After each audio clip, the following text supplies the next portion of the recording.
Picture a dam. Not a massive concrete wall holding back a raging river. A quiet, modest dam in the hills, the kind that holds exactly enough water for a small village to survive a dry season.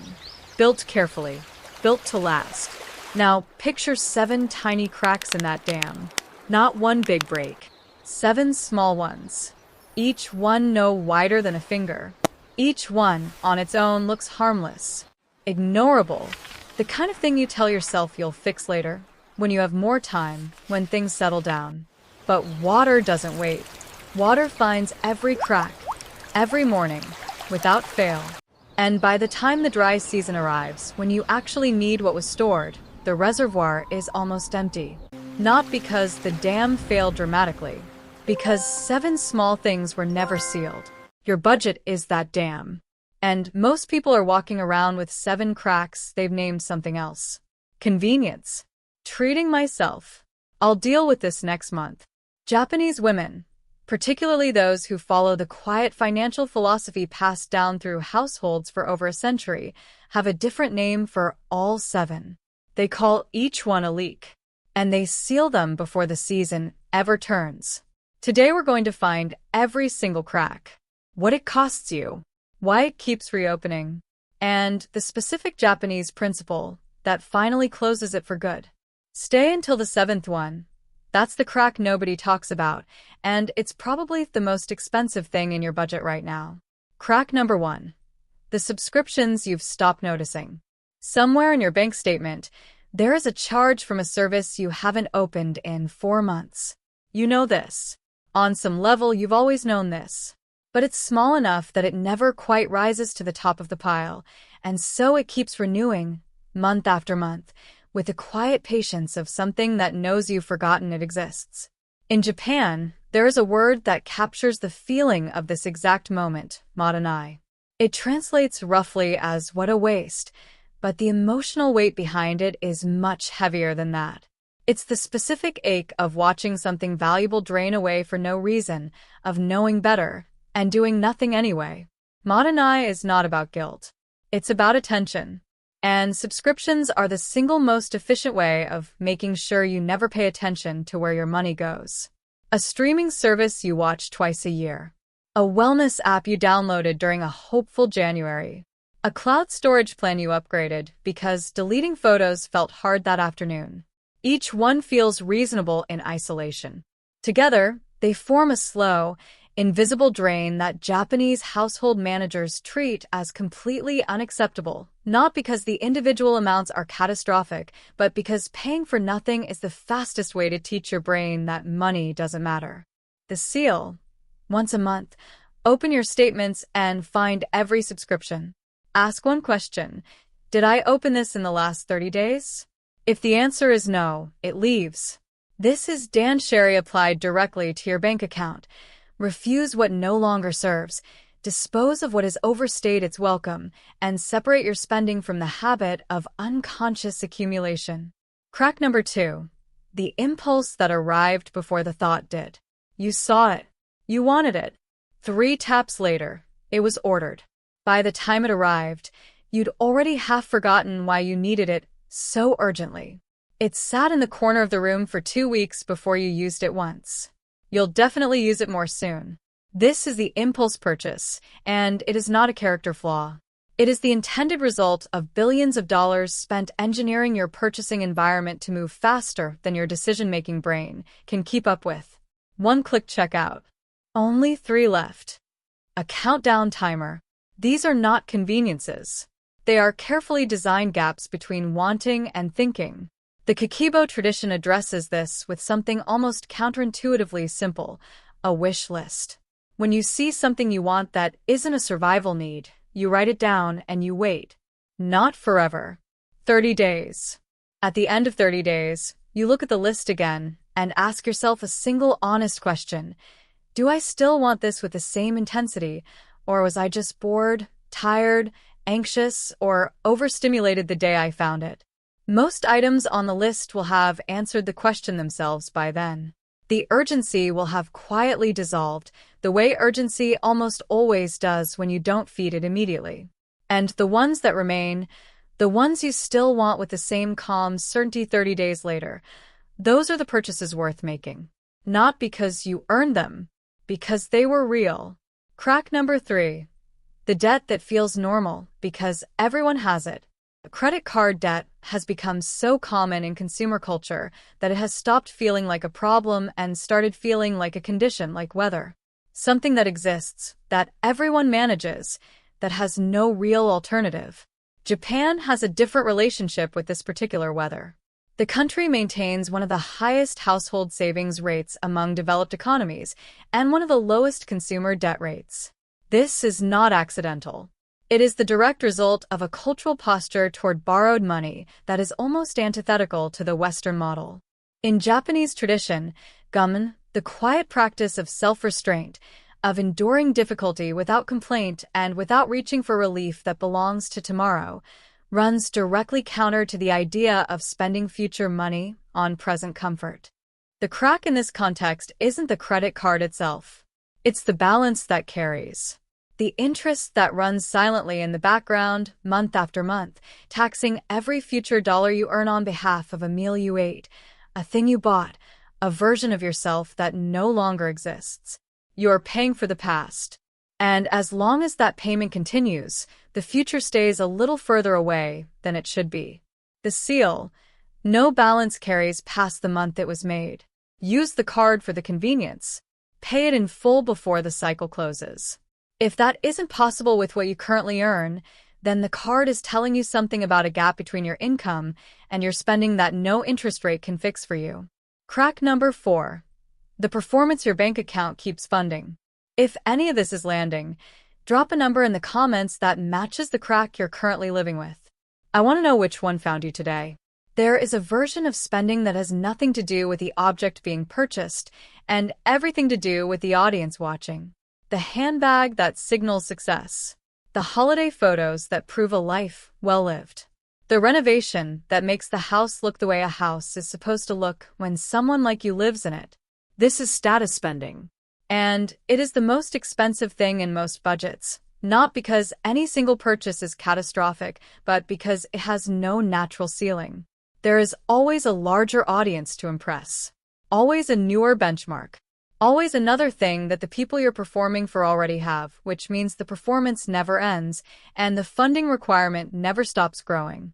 Japanese culture has a built-in corrective for this in the concept of chisoku, the capacity to recognize sufficiency in what already exists. Not as a compromise, not as a consolation, but as a genuine philosophical position that says, I have looked at what I have, honestly, and I have found it enough. And woven into that is the older cultural notion of haji, a quiet form of social shame attached not to poverty, but to visible excess, to the kind of conspicuous consumption that signals you are performing rather than living. The seal here isn't frugality. It's the question you ask before every significant purchase. Am I buying this because I want it, or because I want someone to see me with it? The answers are different. The bank account can tell them apart, even when you can't. Crack number 5. The spending that has nothing to do with money. On the worst days, the stressful ones, the lonely ones, the days that simply ran too long, the phone comes out, the app opens, and something gets bought. Not because it was needed, not because it was even really wanted, because the act of buying something, for exactly the length of the transaction, makes the day feel slightly less like what it was. This is emotional spending, and the reason it's so difficult to stop is that it works. Briefly, the dopamine arrives. The package is ordered. The day feels a little more in your control. And then the feeling passes, the package arrives and means nothing, and the statement at the end of the month becomes an itemized record of every hard day you had, charged to your future self with interest. The Japanese concept of ma, the deliberate, intentional pause, is not a financial concept by origin. It comes from architecture, from music, from the tea ceremony. It describes the productive emptiness between things, the space that gives what surrounds it its meaning. But applied here, ma is exactly what emotional spending destroys and what restoring it requires, a gap, however small, between the feeling and the response. 10 seconds. That's the practice. Before any non-essential purchase on a difficult day, 10 seconds of stillness. Not to suppress the feeling, just to let it arrive before the card does. Most of the time, 10 seconds is enough to separate the feeling from the spending. Not always, but often enough to matter. Crack number 6, the bargain that cost you more than the full price. Buy 2, get 1 free. Bulk pack of 24. Limited time offer, stock up now. The deal arrives, the math looks right, and something that was never on the list ends up in the cart because passing up a discount feels like losing money that was never yours to begin with. Here is what the math actually looks like.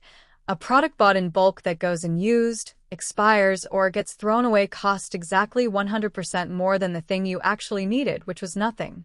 A sale that created a purchase is not a saving. It is a marketing strategy that worked. Modernai applies here in reverse. Not the waste of letting something expire, but the preemptive waste of buying more than your life actually requires. The Japanese household tradition is to buy for the week, not for the hypothetical month. To keep less in reserve and replenish more deliberately. Not because storage is scarce, because owning more than you need trains the brain to stop valuing what it has. The seal, only buy the deal if you were already going to buy the product at full price, and only buy the quantity you will actually finish. Anything beyond that is not a saving. It is the crack pretending to be a feature. Crack number 7. The daily expense too small to take seriously. This is the one nobody talks about. Not because it's complicated, but because it's so small it feels unworthy of attention. The morning coffee you buy without thinking. The lunch you grabbed because packing something felt like too much effort today. The convenience store snack. The vending machine drink. The small, daily, automatic purchases that each cost so little they never register as decisions. There is a documented tradition of careful daily spending in Japanese household culture described by the word satsumashi, a quiet modesty and restraint in everyday life, particularly in small things. Not deprivation. Not joylessness. The deliberate practice of not letting the automatic and invisible become the financially significant. Here is the arithmetic most people avoid doing. $5 a day, every working day for a year is over $1,200. That number changes every time you do this calculation with a different small daily expense, and it always surprises because the brain is not built to multiply the invisible. It only registers what it holds, what it counts, what has a specific number attached to it in handwriting. Write down every small daily purchase for 1 week. Not to judge them, just to see them. The moment they become visible, the moment you have to physically record coffee $5 Tuesday in a notebook, they stop being automatic. They become choices. And choices, unlike habits, can be changed. This is where Kakeibo does its quietest and most powerful work, not in the big monthly numbers, but in the daily ones small enough to hide. The dam, sealed. 7 cracks. Each one manageable alone. Each one, honestly, so small that on any given day you could make a reasonable argument for why it doesn't need attention yet. But water doesn't care about reasonable arguments. It finds every opening, every morning, without being asked. And the budget that looks fine on payday looks different 2 weeks later, not because something dramatic happened, but because 7 small things kept being allowed to run. Together, over months and years. These 7 things are the difference between a budget that holds and one that quietly empties before the season you needed it forever arrives. The Japanese women who carry these principles forward aren't carrying them because they were taught a better budgeting system. They're carrying them because they were taught a different relationship with money altogether. One where what leaves your hand matters, where what you already have is worth protecting, and where the quiet discipline of daily small decisions is worth more than any dramatic financial overhaul you plan to begin next month. You don't need to seal all 7 cracks tonight. You need to seal one. The one that felt the most familiar when you heard it. The one that made you pause just for a second before moving on. The one you quietly recognized as yours. Start there. Just there. Pick up the pen, open the notebook, cancel the subscription, skip the impulse. Wait the 30 days. One sealed crack changes the pressure on all the others. And a dam that is one crack stronger tonight is already a different dam than the one you woke up with this morning. The women who live without financial anxiety, the ones whose calm isn't the absence of difficulty, but the presence of a system they trust, didn't build that calm all at once. They built it one small refusal at a time, until the refusals became instincts, and the instincts became the life. If this found the crack you've been stepping around for months, send it to one woman in your life who needs to hear it before her next bank statement arrives. This video is for educational and informational purposes only, reflecting cultural and behavioral traditions. It does not constitute individualized financial advice.